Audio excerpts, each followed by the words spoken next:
when we used to talk for Rebels, the Rebels had the great cliffhanger, and you were always like, well, we'll see. And it seems like we're going to see sometime soon a little bit more. So I'm curious, at that point, did you have any idea that you might be able to tell that story in live action, or did you really have no idea?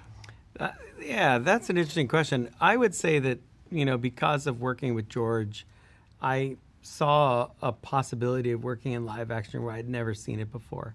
I didn't know if that was something for me, but after working with him for so long and the way he taught me, and then Kathy coming into the company, one of the first things she and I talked about was, is there potential for me to get exposure to live action, and what does that look like? And so, of course, that was, right when we began producing Rebels. The most important job I had at the beginning of, this whole transition of Lucasfilm and Disney was to get that show up and running, and to, make sure that that's like a strong title for us coming out of the gate. But, as I was watching, JJ and Ryan and Gareth and all these different people coming in and exploring live action, I was able, thanks to Kathy, to get exposure to that type of production and what that's like. And so it was incredibly exciting and interesting. I mean, I love animation. I love what I do there.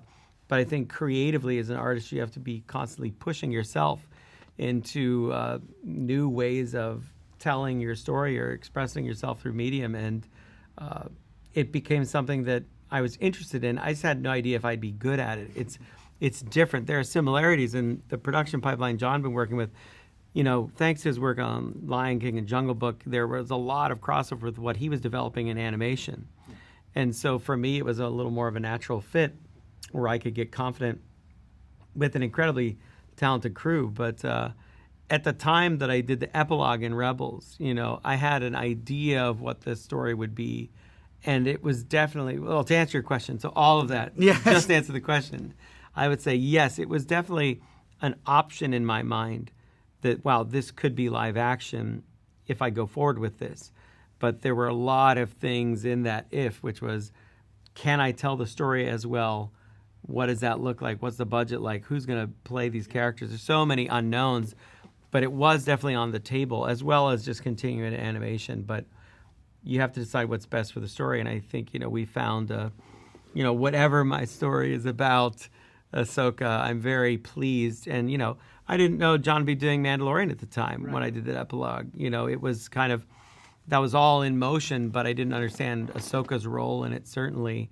But I do know this time period, because I grew up with a lot of expanded universe material in it.